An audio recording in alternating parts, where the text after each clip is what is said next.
Mungkin kali ini kita akan membahas mengenai ini ya, tema persahabatan. Mungkin, eee, sebagian dari kita itu mungkin, memiliki kecenderungan untuk dalam timeline hidup gitu ya, mungkin punya kecenderungan mengisolasi diri ataupun apa namanya, menjaga jarak dari secara sosial dari banyak orang gitu ya. Tapi, dari hal itu kita bisa refleksi satu hal soal soal persahabatan gitu. Mungkin, saya termasuk yang eee, pada satu titik dalam hidup ya, dalam timeline hidup itu memikirkan semuanya sendirian gitu dan apa, rasanya hidup itu sangat berat dan ketika saya melihat kembali ke belakang gitu ya, momen-momen, terberat dalam hidup ataupun titik terendah itu ya, mungkin problemnya, tidak berat kalau dilihat dari kacamata saat ini ya.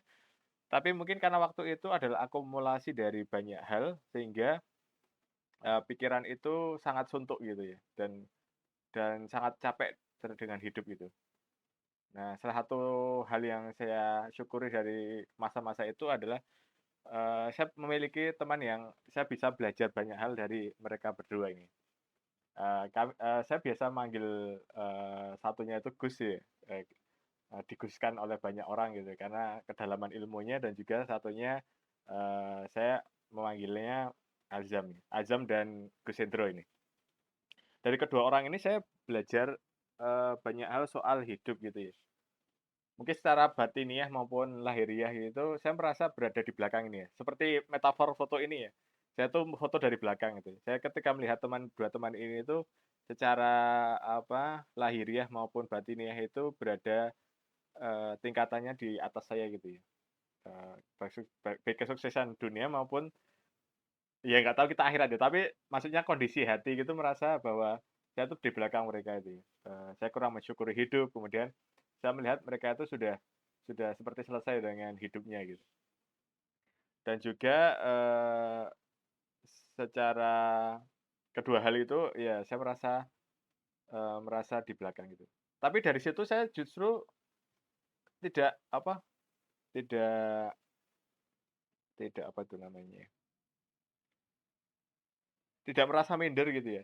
Jadi ketika kita memiliki sahabat orang yang baik gitu, itu seringkali kita, mengambil perspektif dalam hidup itu baik juga gitu. Jadi seringkali melalui obrolan-obrolan dengan mereka ya, dari ketika kuliah itu banyak waktu yang saya mungkin kalau diulang kembali saya lebih ingin ini ya, lebih secara pikiran itu lebih hadir secara total pada momen seperti itu ya. Karena saya ternyata selama ini menyenangkan ya ketika kita memiliki orang-orang yang, yang kita anggap dekat dan juga kita bisa belajar banyak hal soal hidup ini. Bukan hanya soal kuliah akademik gitu ya dan lain sebagainya, tapi juga soal-soal apa sih sebenarnya yang menjadi, nilai-nilai yang diyakini dalam hidup gitu. Yang ingin diperjuangkan itu apa itu ya, menjadi, bidang yang ingin digeluti gitu. Tapi secara value yang sama gitu. Jadi saya melihat bahwa mereka itu, kedua orang ini itu sudah memiliki ini ya, dalam dalam perspektif Islam itu namanya hanif gitu ya, yang kasarannya itu sudah lurus dari sejak, diri sendiri maupun berperilaku keluar gitu. Saya belum bisa seperti itu ya, menyadari bahwa ada banyak hal dalam diri saya itu saya berusaha,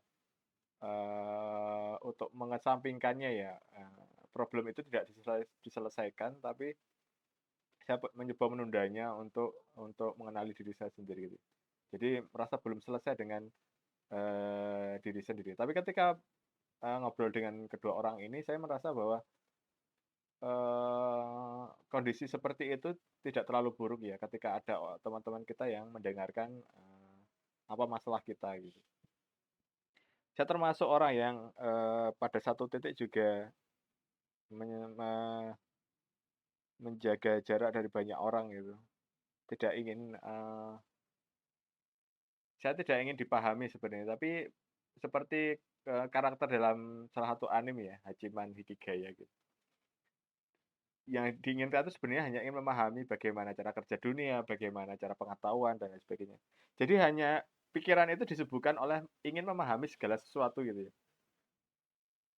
Sebenarnya tidak ingin dalam diri ini itu dipahami, eee, rasa untuk dipahami orang lain. Meskipun itu sangat manusiawi ya, dan sebenarnya umum ataupun ini hanya sekedar defense mekanisme ya, defense mechanism ya, mekanisme pertahanan diri bahwa sebenarnya ada yang insecure dalam diri kita yang belum selesai. Saya nggak tahu juga, problem problem saya itu sebenarnya apa gitu selama ini. Saya berusaha menyibukkan dengan apa yang bisa dilakukan, yang itu mendistraksi saya dari pertanyaan-pertanyaan itu. Jadi kadang, melalui, persahabatan dengan dua orang ini tuh saya melihat bahwa tidak semua hal itu perlu dipikirkan gitu. Dalam dalam artian tidak harus saat ini itu selesai gitu. Tapi yang terpenting adalah ada kemauan dalam diri kita itu untuk misalnya mengakui ada yang salah dan keliru dalam hidup kita. Diakui, di-acceptance atau, diterima dulu apa adanya diri kita itu. Mungkin itu selama ini yang menjadi, sumber self-hate saya, yaitu membenci diri sendiri ya, bahwa, saya tidak langkah pertama itu dilewati ya, menerima diri sendiri itu dilewati gitu. Padahal kan Khalil Gibran itu, mungkin ini kutipan Khalil Gibran atau siapa gitu ya, kira-kira begini, Tuhan eee, mengatakan bahwa, "Kau harus mencintai musuhmu, maka aku kemudian mencintai diriku sendiri." Jadi seringkali kita itu, dalam diri kita itu sendiri ada paradoks itu ya, yang itu mengakibatkan paradoks-paradoks itu mengakibatkan kebencian terhadap diri sendiri gitu. Dan mungkin itu salah satu yang bisa diselesaikan dari situ adalah melalui interaksi dengan sahabat kita gitu. Kita mencoba untuk mencari makna dari semua kekacauan itu ya, kekacauan pikiran, kekacauan, hal-hal yang tidak pernah selesai gitu. Kemudian dari dialog-dialog dengan kawan kita itu kita berusaha untuk menemukan apa yang kurang dalam, apa yang yang dijalani dalam hidup gitu. Saya tuh meracau seperti ini juga nggak jelas. Maksudnya sebenarnya apa yang ingin apa, utarakan dari, apa, dari pikiran saya saat ini. Tapi mungkin intinya adalah saya hanya ingin berbagi bahwa ketika kamu memiliki banyak masalah itu, berceritalah pada temanmu itu ya. Mungkin itu yang saya sesali ketika dulu itu tidak lebih lebih lama lagi itu ngobrol dengan teman kita gitu. Ada kesempatan yang lebih sebenarnya untuk, berbincang dan lain sebagainya, tapi kita memilih untuk, mengambil jarak dari teman-teman kita gitu. Tapi ya alhamdulillah sampai saat ini, saya masih menjalin komunikasi dengan 2 orang ini dan saya, merasa banyak, mengambil pelajaran-pelajaran soal hidup itu ya, dari berbagai hal ya. Soal kerja, kemudian soal, berinteraksi dengan orang lain, soal bagaimana, beragama dengan Hanif gitu ya, padanya, jujur dan lain sebagainya. Berusaha untuk menerima diri sendiri, mengakui kesalahan gitu, mengakui diri sendiri yang tidak tidak sempurna gitu. Atau bisa menertawakan hal-hal, dalam hidup ya, kegagalan dalam mencintai misalnya. Mungkin saya belajar dari 2 teman ini itu ya, bahwa, apa itu, kasih tak sampai itu bisa ditertawakan ya, melalui hidup. Eee, Mungkin itu ya, jadi ketika pesan saya untuk teman-teman yang lain yang masih umur di bawah 30 tahun gitu, itu kalau ada, masih banyak waktu luang ya, gunakan waktumu itu untuk mengobrol dengan kawan-kawan terdekatmu gitu. Ambil sebanyak-banyaknya ilmu pengetahuan itu dari mereka gitu. Karena mungkin teman sebaya itu tidak bisa digantikan dengan orang lain ya, pertama kalau mungkin alasannya adalah umur mereka yang sebaya dengan kita ya, yang punya, mungkin secara, pemikiran zamannya hampir mirip kan karena kita, apa, timeline hidupnya mendekati gitu. Timeline hidup yang mendekati itu nanti ada shared world view itu ya, pandangan hidup yang dibagi dengan teman kita gitu. Ada kemiripan yang bisa dipelajari dari situ. Tapi juga ada perbedaan-perbedaan tertentu yang kita ambil hikmahnya juga gitu ya. Jadi komplit itu gitu, berteman itu komplit. Jadi ada aspek kelebihan dan kekurangan yang bisa kita ambil manfaatnya gitu. Baik kekurangan maupun kelebihan teman kita dan juga kelebihan dan kekurangan diri kita gitu ya. Menerima apa adanya, kekurangan diri, kemudian berusaha untuk mencintai diri sendiri karena teman itu kan ketika mereka merasa dan nyaman dengan kita, oh berarti ada orang yang sebenarnya itu terbuka untuk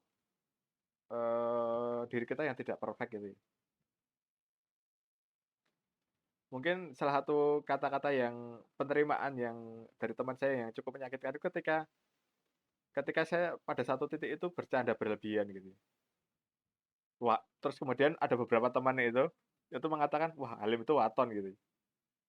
Tapi kedua orang, salah satu dari 2 orang ini, teman saya ini tuh mengatakan, Halim itu can ngono. Can ngono itu kan kata ini ya, apa, acceptance itu, penerimaan, Mbak, bahwa teman saya itu memang begitu. Itu justru kata-kata itu lebih menyakitkan daripada ketidakpantasan yang dilontarkan oleh teman teman saya yang lain gitu ya. "Wah, Halim yo piye sih dalam kondisi seperti itu bercandanya berlebihan kayak gitu." Tapi orang ini yang dibercandai seperti itu justru menerima diri kita. Itu kan menyakitkan ya. Itu kadang saya tuh mentertawakan hal-hal sepele dalam hidup seperti itu nih. Wong seharusnya, teman saya itu marah gitu, saya malah bisa, menerima itu ya, karena memang guyonan saya tidak, pantas atau kelewat batas gitu ya, menurut standar teman-teman yang lain. Tapi ketika teman dekat kita terus mengatakan, "Halim tuh can ngono," itu saya pikir kembali itu sangat menyakitkan ya, bahwa ada itu orang yang menerima kita apa adanya seperti itu. Jadi, kita perlu bersyukur ya, hidup itu memiliki teman-teman yang bisa menerima kita apa adanya. Dan saya juga compare dengan salah satu teman saya yang lain yang cukup dekat dulu waktu kuliah adalah, saya justru bisa memahami, ketika saya, apa itu namanya, tidak bisa membaca situasi dalam, eee eee, dalam berdialog gitu. Jadi pada suatu kesempatan itu dengan teman saya yang lain gitu, saya itu sedang mengerjakan, entah sebenarnya bukan mengerjakan tugas kuliah ya, tapi browsing di salah satu kafe internet yang terbuka 24 jam gitu. Nah, teman saya itu dengan wajahnya yang ceria itu mendekati saya, kemudian, "Aku di sini ya, Lim, ya, nemenin kamu sampai pagi ngerjain sesuatu," gitu. Dia ngerjain kuliah sana. Tapi waktu itu kan saya sebenarnya nggak mau diganggu ya. Jadi saya tuh sebenarnya pengen waktu itu tuh entah, penatnya pikiran ya, pengen sendirian gitu. Kemudian wajahnya itu berubah jadi apa itu, wajahnya itu jadi kayak marah gitu ya, tapi dia tahan gitu ya. Kemudian, orang itu, apa itu namanya, tetap namanya ya karena karena bahasa saya juga nggak jelas waktu itu. Nggak secara serta-merta menolak untuk ditemani, tapi, bahasa saya itu apa tuh dulu itu, "Sebenarnya aku tuh baru mau sendirian," gitu. "Tapi kalau kamu nemenin di sini juga nggak apa-apa," gitu. Jadi kira-kira bahasanya gitu, nggak ada penolakan yang absolut, tapi sebenarnya mengafirmasi bahwa menekankan bahwa sebenarnya aku itu pengen sendiri. Kemudian lewat, paginya itu lewat atau siangnya ya, dari hari selanjutnya itu orang ini WA saya, teman saya ini WA saya, dan dia sebenarnya marah itu panjang nulis, di kolom chat Facebook gitu. Nah, saya itu akhirnya menyadari bahwa kadang kata-kata kita yang berusaha seminimal mungkin, mengontrol agar tidak kelewat batas itu disalahpahami itu sebagai suatu mengusir teman kita untuk pulang saja gitu, saya nggak maunya ditemani, padahal maksud saya bukan seperti itu. Dan justru hal-hal seperti itu saya justru menerima ya, oh bagus gitu ya, bahwa ternyata teman kita masih masih punya, eee sisi emosional yang manusiawi gitu ya, marah gitu. Tapi ketika bukannya marah kok teman kita yang dekat yang lain gitu kok menerima apa adanya itu malah jadi kadang itu saya, senyum-senyum gitu dan merasa bersalah. Justru itu menimbulkan bekas yang cukup cukup traumatik dalam tanda kutip gitu pada diri saya bahwa mungkin kita, kurang mensyukuri, pertemanan atau sahabat dekat itu dengan lebih gitu ya, bahwa ternyata ada orang-orang di luar sana itu yang bersedia menerima kita apa adanya ya, dengan segala kekurangan kita yang konyol dan tidak bermutu ya, ngomong ngalor ngidul nggak jelas gitu, tapi dia tetap mendengarkan, tetap tetap berusaha untuk menjalin komunikasi dengan kita gitu. Meskipun kita, bergerak untuk sedikit menjauh ataupun menjaga jarak dari realitas gitu. Mungkin itu jadi kalau ada teman-teman yang seperti itu, baik yang, apa itu namanya, sama-sama ada kekurangan yang mirip dengan kita maupun yang menerima kita apa adanya, ya disyukuri gitu. Benar-benar disyukuri bahwa, apa, seperti ini ya karakter Robin dalam One Piece gitu ya. Dia karena trauma terhadap masa lalunya yang, ditolak oleh berbagai manusia karena dia dianggap berbahaya dengan pengetahuannya, itu ketika diselamatkan oleh, kru topi jerami ya, Luffy dan kawan-kawan itu justru dia menolak itu ya, di Enies Lobby gitu ya, di chapter Enies Enies Lobby gitu. Dia menolak awalnya dan ingin mati saja itu karena dia berteman dengan dia itu berbahaya. Karena dia adalah pengetahuannya itu menjadi, apa, ancaman bagi world government atau penguasa dunia gitu, pemerintahan dunia. Nah, si Robin itu sampai segitunya ya, traumatik terhadap masa lalu, insecure, nggak mau diselamatin dan, teman-temannya berusaha menerima apa adanya dia itu malah justru di awalnya disuruh pergi gitu, meninggalkan dirinya. Karena mungkin, takut untuk dikhianati kembali seperti, sebelum-sebelumnya.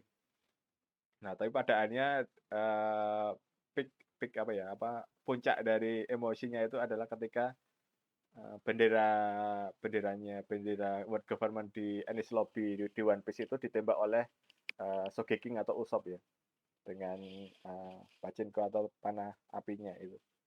Kemudian ketika dia merasa bahwa semua temannya itu, eee, apa, berbagi musuh yang sama yaitu pemerintahan dunia, padanya dia ingin ingin berpetualang untuk mengarungi laut bersama teman-temannya. Mungkin kita bisa mengambil dari karakter fiktif, soal persahabatan itu juga ya. Mungkin insecure kita terhadap sahabat kita gitu, mungkin dipengaruhi oleh masa lalu kita yang berbagai macamnya gitu ya, masalah-masalah yang tidak selesai gitu. Mikir sendiri, stres sendiri, depresi sendiri gitu. Kemudian merasa bahwa tidak pantas berteman dengan orang-orang yang baik gitu. Nah, dan itu semakin membuat kita merasa semakin buruk ya perasaan kita. Tapi, saran saya mungkin dari hal ini adalah, terima dulu, apa diri ini apa adanya, kemudian syukuri teman-teman ini yang berusaha untuk menerima kita itu dengan sepenuh hati ya, dengan keterbukaan mereka, dengan berbagai hal yang unik dalam diri kita. Kacauan kita didengarkan, kemudian kekonyolan dalam obrolan, hal-hal yang tidak bermutu yang bisa di-share.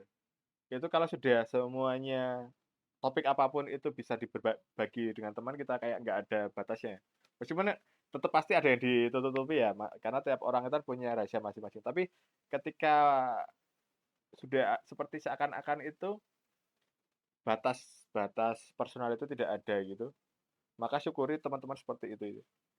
Jangan sampai tali silaturahminya itu terputus gitu.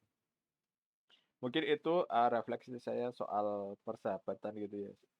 Eee, Kalau teman-teman mendengarkan ini, siapapun yang saya tidak kenal gitu ya, melalui YouTube ini tidak saya kenal gitu, jangan jangan jauhi teman-teman dekatmu gitu ya, yang sudah sangat dekat gitu.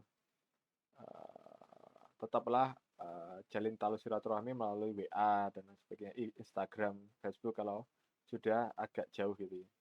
Kalau masih dekat ya ngajak ngopi, sewaktu-waktu gitu, untuk kita selalu merefleksikan hidup kita itu dengan ada teman yang sepantaran tuh ya, sebaya yang, punya cara pandang hidup yang mungkin agak mirip karena memang, tidak apa, zamannya itu tidak berjarak dengan generasi, lainnya gitu. Ataupun memang ada yang teman dekatnya itu justru yang beda generasi ya, itu problem yang lain lagi. Maksudnya, saya mengambil kasus umumnya saja itu, ketika teman dekat itu adalah orang-orang yang seusia dengan kita karena, cara pandang hidupnya itu dipengaruhi oleh hal-hal yang sama gitu. Mungkin itu, eee, apa itu namanya, refleksi yang tidak jelas dari saya. Mungkin kita nanti bisa share tentang persahabatan, tema persahabatan ini di kolom komentar ya, kalau ada yang komen gitu. Karena saya sedang berusaha, apa sih sebenarnya channel yang ingin saya bagikan di sini itu ya. Kadang mungkin dengan racauan saya seperti ini yang tidak, koheren itu ya, kadang lompat-lompat gitu, tapi itu mungkin punya makna untuk orang-orang tertentu yang mengalami masalah yang serupa gitu. Jadi, saya tidak akan terlalu banyak, malah malah nggak perlu tak edit ya. Jadi, asal rekam terus ya udah upload aja gitu. Karena saya kadang juga merekam seperti ini tuh ada sisi terapeutiknya. Ternyata memang ngobrol dengan diri sendiri itu tanpa ada orang lain mendengarkan secara langsung ya, kan ini didengarkannya secara tidak langsung gitu. Itu ada sisi terapeutiknya itu, bahwa kita bisa lebih terbuka untuk sebenarnya berusaha untuk berbagi apa yang selama ini kita, eee, pikirkan sendiri gitu. Jadi sekali lagi, tetaplah, mengambil ilmu dari teman-teman kita, teman-teman dekat kita, tetap jalin tali silaturahim, jangan sampai terputus, karena dari mereka itulah hal-hal yang unik dalam hidup itu tuh terbuka gitu ya. Soal kehidupan, soal karir, soal cinta dan lain sebagainya bisa di-share dengan dengan tenang gitu ya.